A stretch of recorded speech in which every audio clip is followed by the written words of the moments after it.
कैसे हैं आप सभी। जैसे कि हम लोगों ने पिछली वीडियो में लाइट चैप्टर का रिफ्लेक्शन पार्ट कंप्लीट कर लिया था और आप सभी को पता है कि लाइट चैप्टर के पार्ट्स जो हैं वो टोटल दो पार्ट हैं, एक रिफ्लेक्शन और एक रिफ्रैक्शन। तो आज हम लोगों को जो पार्ट स्टार्ट करना है उसका नाम है रिफ्रैक्शन। आज हम लोग रिफ्रैक्शन पार्ट स्टार्ट करेंगे। रिफ्रैक्शन पार्ट स्टार्ट करने से पहले थोड़ा सा ब्रीफ आपको बता दूं कि रिफ्लेक्शन और रिफ्रैक्शन में क्या डिफरेंस था। रिफ्लेक्शन कराने के लिए आपको एक ओपेक सरफेस की जरूरत है, बट रिफ्रैक्शन आप एक ट्रांसपेरेंट और एक ट्रांसल्यूसेंट सरफेस से भी करा सकते हैं। जैसा कि हम लोगों ने रिफ्लेक्शन में ओपेक, ट्रांसपेरेंट और ट्रांसल्यूसेंट ऑब्जेक्ट्स के बारे में पढ़ा था, तो मैं उम्मीद करूंगा आपको वीडियो देख के उसकी नॉलेज ले लें, तब हम लोग रिफ्लेक्शन अच्छे से समझें। तो सबसे पहला पॉइंट आज हम लोगों का जो रहना चाहिए वो ये है कि रिफ्रैक्शन क्या है, रिफ्रैक्शन को हम कैसे समझें, इसका क्या मतलब है, वो आज हम लोग बेसिक नॉलेज इस वीडियो में लेंगे और उसके अंदर कौन कौन से लॉज हैं वो हमें आज इस वीडियो में कवर करने हैं। तो सबसे पहले जो इंपॉर्टेंट टर्मिनोलॉजीज है रिफ्रैक्शन के लिए वो क्या है, एक ऐसा फिनोमेना जो किस कंसेप्ट पे काम करे, जो बेंडिंग ऑफ लाइट के कंसेप्ट पे काम करे। The phenomena of bending of light from its straight line path. आप सबको पता है लाइट जो है वो एक स्ट्रेट लाइन में चलती है, वो बेंड अगर हो जाए तो इसी फिनोमेना को, बेंडिंग ऑफ लाइट के फिनोमेना को ही मैं क्या कहलाता हूं रिफ्रैक्शन कहलाता हूं। पर कब ये रिफ्रैक्शन होता कब है, जब वो अपना मीडियम चेंज करे। क्या करे, change medium. whenever the light will travel in a same medium, that is if it travels in air in the same direction, then it will not going to bend until it will reflect. But whenever it will strike to any object, it will get reflect. And if it changes its medium, then what will happen, it bends, it will definitely bend. अगर वो light bend होती है तो इसी phenomena को मैं क्या कहता हूं, रिफ्रैक्शन ऑफ लाइट। क्या कहता हूं, रिफ्रैक्शन ऑफ लाइट। और रिफ्रैक्शन ऑफ लाइट का होने के लिए जो मस्ट कंडीशन है वो ये है that it only takes place when it travels from one medium to another medium. जब कभी भी लाइट किसी एक मीडियम से दूसरे मीडियम में ट्रैवल करेगी तो वो हमेशा बैंड होगी, यानी कि रिफ्रैक्शन वहां पर लगेगा। और हमारे पास दो तरीके के मीडियम होते हैं। कितने तरीके के, दो तरीके के। The one is the rare medium and the second is the denser medium. First rare medium है और सेकंड डेंसर मीडियम है। रेयर मीडियम वो मीडियम होता है जिसमें हमारी स्पीड ऑफ लाइट थोड़ी ज्यादा होती है, तेज होती है। मतलब particles of rare medium are not that much closer than we think. Particles जो है रेयर मीडियम के वो उतनी क्लोज नहीं होते हैं जितना हम सोचते हैं।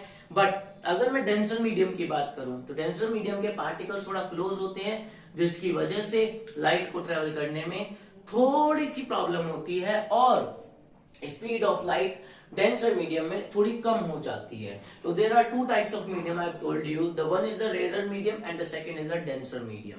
रेयर मीडियम जिसमें जो स्पीड ऑफ लाइट है वो लेस रहे, और डेंसर मीडियम जिसमें स्पीड ऑफ लाइट कैसी रहती है, लेस रहे, और रेयर मीडियम जिसमें स्पीड ऑफ लाइट मोर रहे। सॉरी, वो मैं पहले रेयर और डेंसर के बारे में बोल गया था। That is the speed of light is more in the rare medium and in denser the speed of light is less. Whenever the light will travel to the rarer to denser, whenever the light will travel from rarer to denser, it will definitely bend towards normal. वो हमेशा normal की तरफ bend करेगी। मतलब जब कभी भी light आप लोगों की रेयर मीडियम से डेंसर मीडियम की तरफ जाएगी तो वो हमेशा नॉर्मल की तरफ बेंड करेगी। इस चीज को भी मैं एक डायग्राम के थ्रू आपको समझाऊंगा। और जब कभी भी लाइट आपकी डेंसर से रेयर मीडियम की तरफ जाएगी तो वो हमेशा नॉर्मल से अवे बेंड करेगी, यानी कि नॉर्मल से दूर जाने की कोशिश करेगी। इसी चीज को समझने के लिए हमें सबसे पहले लॉज ऑफ रिफ्रैक्शन समझने होंगे। क्या समझने होंगे बच्चों, लॉज ऑफ रिफ्रैक्शन। जैसे कि आप लोगों ने रिफ्लेक्शन के दो लॉज पढ़े हैं। कितने लॉज पढ़े हैं, दो। जो सबसे पहला क्या था, incident ray, reflected ray, normal all lie in the same plane, and second is incident angle is equal to reflected angle. Same as it is refraction के भी दो लॉ हैं। The one is the incident ray, refracted ray, यहां पर हमारी जो रहेगी वही refracted ray, and the normal all lie in the same plane at the point of incidence, at the point of incidence. और जो सेकंड लॉ है वो क्या कहता है, the sine i and sine r the ratio of sin I to that of sin R will always remain constant for a particular medium. अगर मेरे पास कोई दो पर्टिकुलर मीडियम है और वहां पर मेरा इंसिडेंस एंगल और रिफ्रैक्टेड एंगल आता है, तो वहां पर उन दोनों का साइन की रेशियोज हमेशा क्या रहेगी, कांस्टेंट रहेगी, इट विल रिमेन कांस्टेंट। और इस सेकंड लॉ को मैं कहता हूं स्नेल्स लॉ। क्या कहता हूं? Snell's law. इस चीज को समझने के लिए देखें आप लोग, यहां लिखा है the ratio of sine of angle of incidence to the sine of angle of refraction is constant, that is sin I over sin R, that is equals to nu. This is the constant where nu is the refractive index of second medium with respect to the first medium. यहां पर एक word आया है that is refractive index. ये refractive index क्या है बच्चों? refractive index एक वो शब्द है, एक वो फिनोमिना, एक वो क्वांटिटी है जो ये बताएगी कि हमारी जो लाइट है वो कितने अमाउंट से बेंड हुई है, कि कितना ज्यादा मेरा मीडियम डेंस है या कितना ज्यादा मेरा मीडियम रेयर रहेगा, या उसकी डेंसिटी कितनी हाई है या लो है, ये किस बात पे डिपेंड करेगी? उसके रिफ्रैक्टिव इंडेक्स पे। Greater is the refractive index, denser is the medium. Is it clear?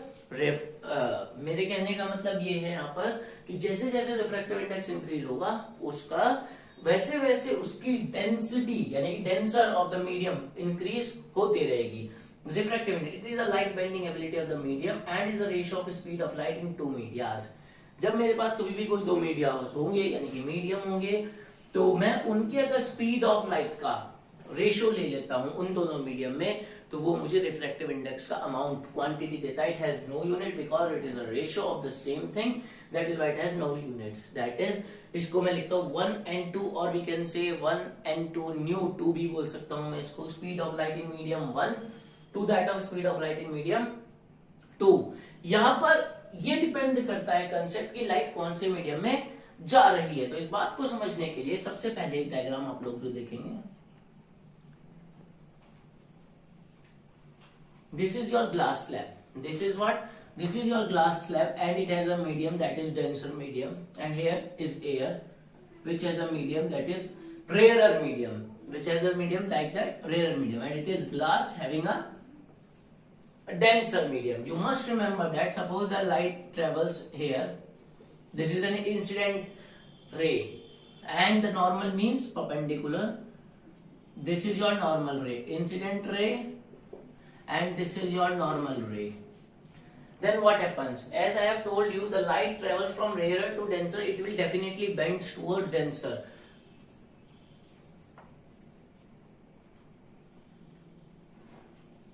This is what happens. This is your angle of incidence. ये आपका क्या है? Angle of incidence है। ठीक है, ये क्या है आप लोगों का? एंगल ऑफ इंसिडेंस है। और जो आपकी लाइट है वो बेंड हो गई है, और ये एंगल जो आपका कहलाएगा, ये कहलाएगा आपका रिफ्रैक्टेड एंगल। क्या कहलाएगा बच्चों? रिफ्रैक्टेड एंगल कहलाएगा। ठीक है या नहीं? ठीक है, बात समझ में आई यहां तक आप सभी को? अच्छा, अब जैसे ही मैं इस सरफेस पर नॉर्मल डालूंगा तो आप लोगों को मैंने बताया क्योंकि लाइट यहाँ पर डेंसर से रेयर की तरफ जा रही है, तो it bends away from the normal. It bends away from the normal. This is what is called as emergent ray. This is what we called as emergent ray, and this ray is known as refracted ray. This is what we are called as refracted ray. Refracted ray, और इस रे को मैं कहूंगा emergent ray, और इस point पर जो एंगल बनेगा वो मेरा एंगल होगा कुछ R, and this is what we called as emergent angle.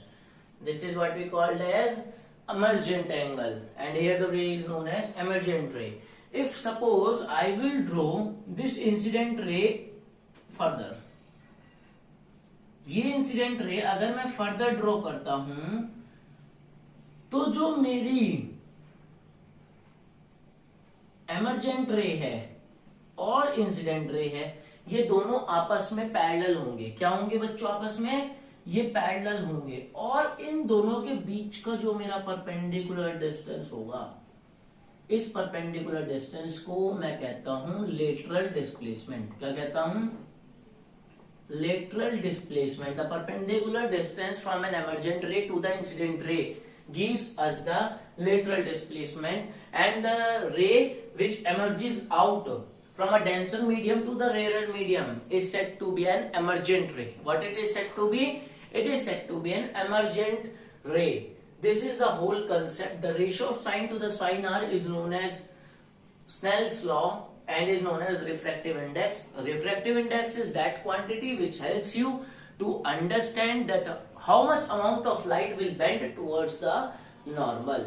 Okay, refractive index को निकालने के लिए जो फॉर्मूला आप लोगों को लगाना होगा वो लगाना होगा speed of light in medium 1 to that of speed of light in medium 2। अगर यही रिफ्रैक्टिव इंडेक्स मैं काउंट करूं in terms of absolute refractive index के, तो एब्सोल्यूट रिफ्रैक्टिव इंडेक्स में एक मीडियम हम लोग फिक्स कर लेते हैं और वो जो मीडियम हम लोग फिक्स करते हैं वो मीडियम है एयर। तो यहाँ पर मैंने एक मीडियम एयर को मैं यहाँ पर वैक्यूम कंसीडर करके चलूंगा। तो ratio of speed of light in vacuum to the speed of light in medium, जो रेशियो है speed of light in vacuum का किसके साथ, किसी मीडियम के साथ, यही क्या कहलाता है आपका refractive index, which is given by nu is equals to c by v, where c is the speed of light in vacuum to that of speed of light in medium. Where suppose करते हैं n1 और n2 कोई दो refractive index हैं, वो भी absolute refractive index हैं। n1 किसी एक मीडियम का है और n2 किसी दूसरे मीडियम का है।